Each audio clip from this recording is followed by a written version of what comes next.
Bonjour à tous, j'espère que vous allez bien. On se retrouve aujourd'hui pour faire mon book haul de cet été. J'ai été assez raisonnable puisque je ne lisais pas énormément, donc forcément je n'achetais pas énormément. Mais du coup j'ai quand même quelques livres à vous présenter. J'en ai au total 9. Et ce sont tous des romans et pratiquement que de la romance. J'ai pas fait d'ordre chronologique donc je sais pas exactement quel a été le premier que j'ai acheté de la liste.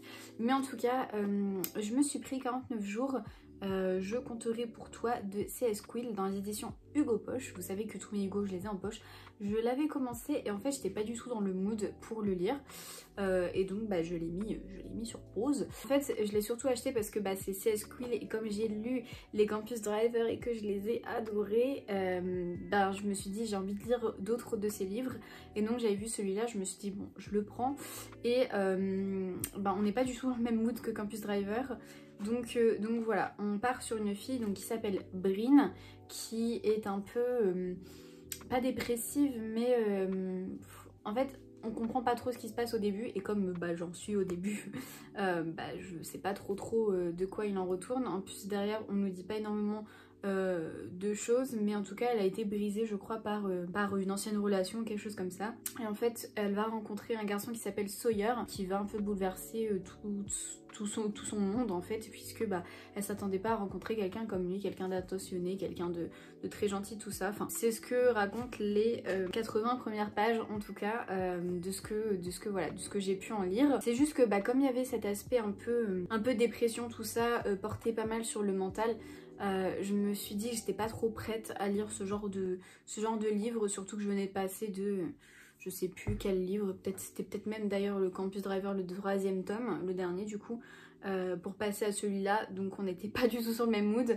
Donc voilà, j'étais pas trop prête pour ça, donc c'est pour ça je pense que j'ai eu du mal à rentrer dedans. Mais voilà, ça ne saurait que tarder, hein. Enfin c'est partie remise comme on dit. Je vais le lire, mais en tout cas pas pour le moment. Ensuite je me suis acheté le tome 2 de la série des éléments de pas du tout C.S. Quill, de Brittany Setcheri dans les éditions Hugo Poche également, parce que j'ai lu le premier tome, donc The Air He Breathes, dont je vous ai parlé. Est-ce que je vous en ai parlé? Non, je vous en ai pas parlé encore. Je vous en parlerai dans le prochain update lecture, mais j'en ai peut-être parlé en vlog par contre. Ça c'est fortement impossible. Et du coup j'avais beaucoup aimé ce premier tome, donc je me suis dit qu'il fallait que je continue la série, ce qui est normal je pense, mais j'ai pas encore lu ce tome-ci, donc je crois qu'on n'est plus du tout sur les mêmes personnages par contre, parce que dans le premier tome on suivait, j'ai plus leur nom, j'ai plus leur prénom, je sais plus comment ils s'appellent, c'est pas grave, mais là derrière c'est pas du tout les mêmes prénoms qui ressortent. Donc je sais pas si on va recroiser les personnages ou si c'est vraiment que des tomes séparés qui n'ont rien à voir les uns avec les autres. Je ne sais pas du tout, mais en tout cas Brittany Setcheri, je la trouve juste incroyable. Je comprends tout maintenant, tout l'engouement qu'il y a autour d'elle. Pour moi c'est une de mes préférées autrices donc, de romance, avec Morgane Moncombe. Et peut-être C.S. Quill, mais C.S. Quill j'ai lu qu'une seule de ses séries en fait. Donc de ces sagas du coup, donc je peux pas encore dire que c'est une de mes autrices préférées puisque j'ai lu qu'une seule de ces sagas. On verra une fois que j'aurai lu celui-là si C.S. Quill reste toujours une autrice que j'aime beaucoup, ou si je suis un peu mitigée sur ses livres. Ensuite je me suis acheté Disgrâce, donc toujours de Brittany Setcheri dans les éditions Hugo Poche. Je ne connais pas du tout cette histoire. Bon ça a coupé parce que j'avais plus d'espace dans mon téléphone. Faut que je voie tout ce que je dois supprimer parce que j'ai perdu ma carte SD pour mon appareil photo caméra là, donc faut que je la retrouve, mais en attendant je filme avec mon téléphone. Donc je le disais, Disgrâce, j'en ai pas vraiment entendu parler, donc je sais pas du tout de quoi ça parle, mais je me suis dit c'est du Brittany Setcheri, donc forcément ça va me plaire, en tout cas j'espère. Donc voilà, je l'ai vu, je l'ai pris et je crois que j'ai même pas lu le résumé derrière, je ne sais pas du tout ce qui se passe.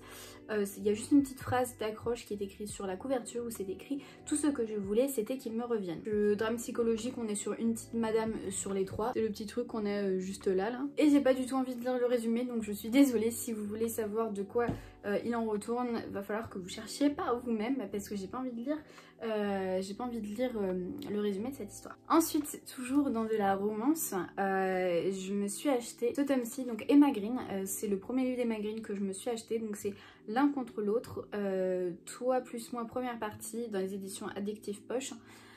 Et en fait il y a tellement de livres de Emma Green. En fait, c'est juste je voulais lire un livre d'Emma Green, mais je savais pas par lequel commencer. Donc j'ai regardé un peu sur le Livre Addict quels étaient les livres qu'elles avaient écrits. Et en fait, j'ai vu celui-là qui m'avait l'air assez intéressant, sauf qu'en fait, quand j'ai ouvert le livre, une fois l'avoir acheté, je me suis rendu compte que c'était une saga en fait, Toi plus moi, et qu'il y en avait un autre avant en fait. Même si on peut lire celui-là sans forcément avoir lu l'ancien, il était quand même assez conseillé, j'imagine, de lire le livre d'avant. Donc bah, ce que j'ai fait, c'est que j'ai acheté le livre d'avant, donc Seul contre tous, Toi plus moi. Donc voilà, j'imagine que celui-là, ça doit être le premier tome. J'ai vraiment commencé le tout début, mais j'ai pas continué. Parce que peut-être que j'étais plus encore dans mon mood romance, puisque là, comme je vous ai dit dans une ancienne vidéo, je sais pas si vous l'avez vu encore dans mon vlog, que je suis retombée un peu dans un mood à lire du fantasy. Donc je sais pas combien de temps ça va durer. Mais du coup voilà, donc je me suis acheté ce livre-ci donc d'Emma Green, où on va suivre Alma. J'adore ce prénom, vraiment, genre Alma, je le trouve magnifique. Ça veut dire âme en espagnol. Et je pense que si j'avais une fille, je l'appellerais Alma. Peut-être Alba aussi, parce que j'aime bien ces deux prénoms. Mais ouais, vraiment, genre Alma, je trouve ça trop beau. Je sais pas ce que vous en pensez, ça se trouve vous trouvez ça horrible. Mais moi j'aime bien. Donc voilà, donc là ça va se passer donc, quand ils sont jeunes, donc à l'université en première année, où les deux personnages vont se rencontrer. Donc on a Alma qui est française, elle de base, et elle vient dans une fac de, je sais plus quelle ville, Los Angeles, une fac de cinéma. Et on va suivre aussi Vadim qui pareil donc va suivre les mêmes cours que elle. Et en fait Vadim, je crois qu'il a pas mal de préjugés sur Alma, puisque bah, c'est une française, elle vient d'une famille assez aisée, tout ça, donc tout lui réussit. Alors que lui, je crois qu'il est pas du tout dans ce même mood familial. Lui, il a des origines russes. Il ne possède ni famille ni attache. Là, je me permets de lire le truc parce que j'ai déjà commencé un peu l'histoire. Je pense que ça peut être vraiment pas mal. Je sais pas du tout si c'est un des meilleurs livres d'Emma Green, je m'y connais pas du tout en Emma Green, donc n'hésitez pas à me dire quel est le Emma Green qu'il faut lire absolument, si ceux-là en font partie ou si ils sont pas ouf et qu'il y en a des meilleurs, parce qu'en fait j'ai peur que si jamais ces livres-là ne sont pas les meilleurs, ben, que je reste un peu sur une image un petit peu négative des Emma Green, alors que ça se trouve il y a d'autres histoires qui vont me plaire. Mais du coup en ayant lu celle-là et en ayant eu peut-être un avis négatif, qui sait, je sais pas encore qu'est-ce que je vais penser de ces histoires, enfin, peut-être que j'oserais pas après lire d'autres Emma Green, je ne sais pas. Donc n'hésitez pas à me dire quel livre je dois lire absolument des Emma Green. Ensuite, alors celui-là, je ne sais plus quand est-ce que je l'ai acheté, mais je l'ai acheté sur Vinted, donc c'est le 3e tome des Étoiles de Nos Head. Je n'ai pas le 2e, mais j'ai le premier que j'avais commencé, que j'avais mis sur pause. Faudrait peut-être que je le reprenne. Peut-être juste après ma lecture en cours, puisque comme je suis dans un mood fantastique fantasy, il y a moyen que les Étoiles de Nos Head puissent convenir à mon mood actuel.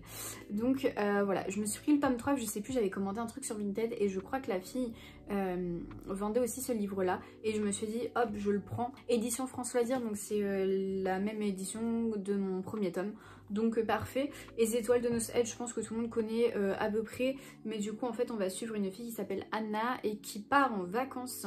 Je sais plus où, en Angleterre, parce que je crois qu'elle a de la famille là-bas, ça doit être sa grand-mère ou je sais plus qui d'autre.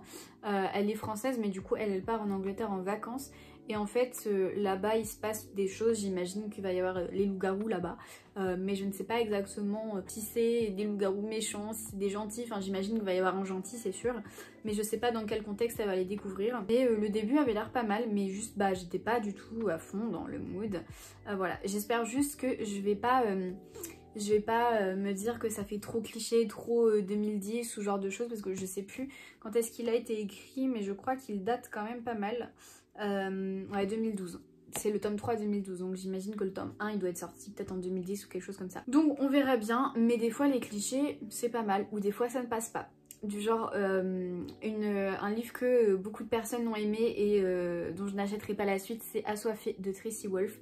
Je pense que je vous ai déjà donné mon avis, alors ça devait être en vlog, puisqu'en avis de lecture je crois que je l'ai pas encore donné et ça saurait tarder du coup. J'ai pas du tout aimé cette histoire. Je sais que ce livre a fait pratiquement l'unanimité, mais personnellement j'ai pas du tout accroché au personnage. J'ai trouvé que c'était beaucoup trop cliché, trop gnangnan, que en fait donc dans Assoiffé on sort carrément du contexte, mais c'est pas grave puisque là du coup ça a plus rien à voir avec le book haul, mais on est là pour parler lecture, n'est-ce pas?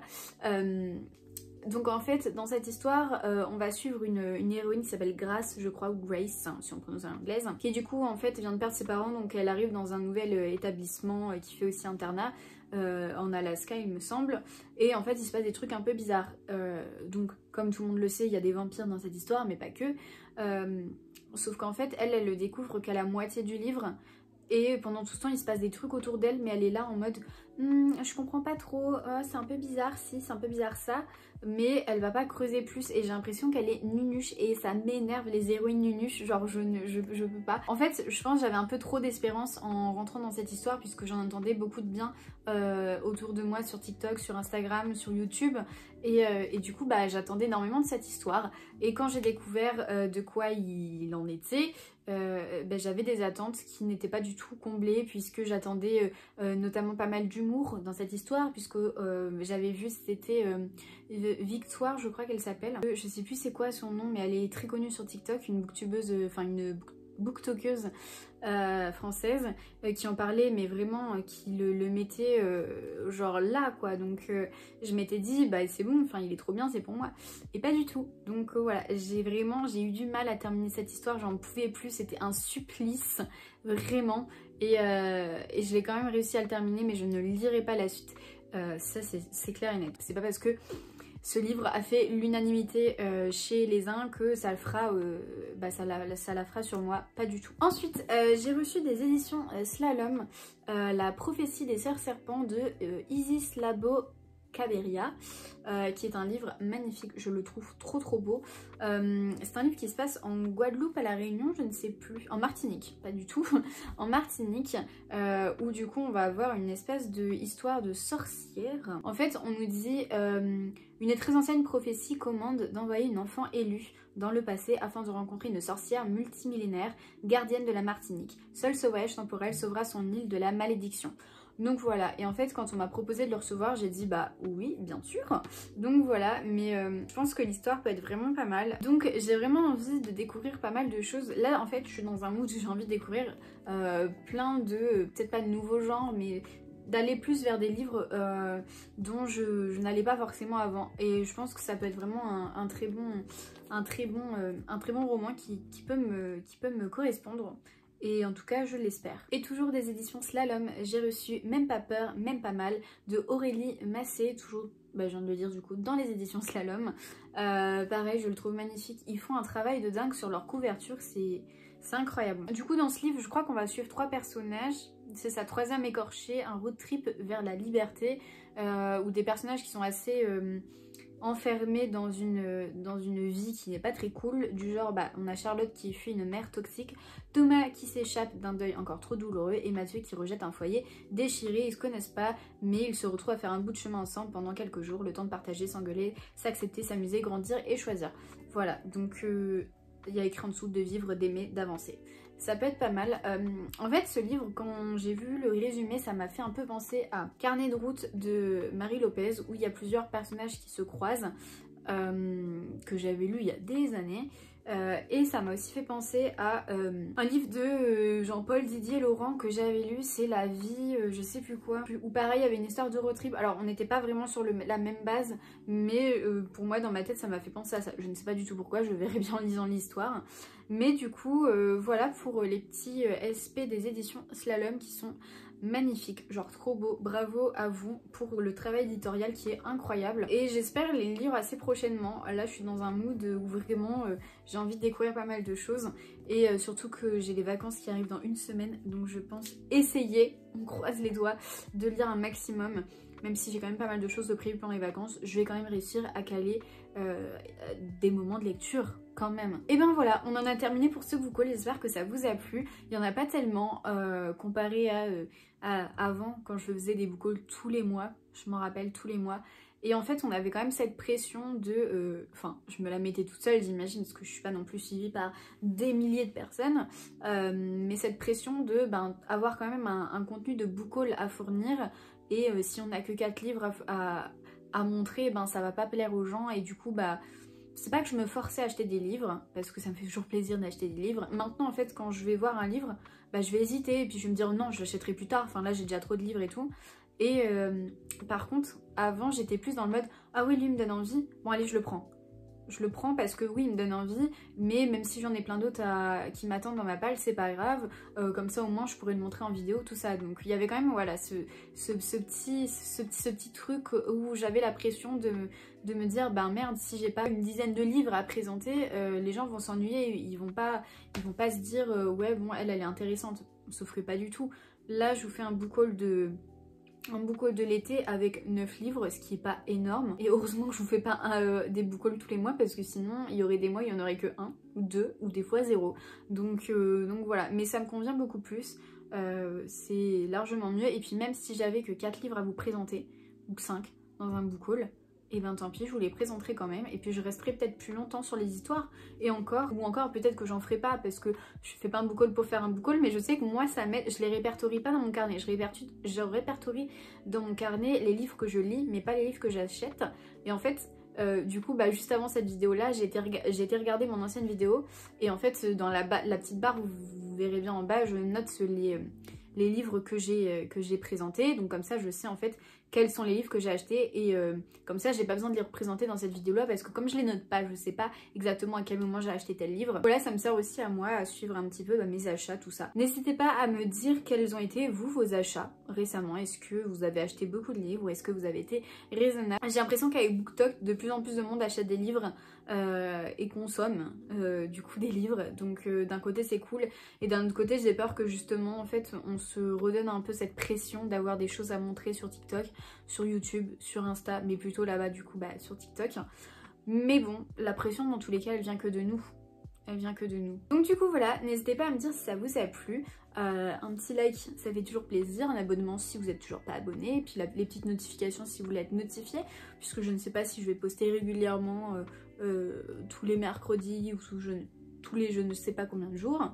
Mais du coup voilà. Et puis un petit commentaire pour me dire quelles ont été vos lectures. Si vous avez lu aussi des livres que je vous ai présentés dans cette vidéo, s'ils sont bien. Et oui, pour les Emma Green aussi. N'hésitez pas à me dire parce que je n'y connais pas du tout un Emma Green et je ne sais pas qui vraiment écouter. Je vous fais de gros bisous et puis je vous dis à la prochaine. Ciao!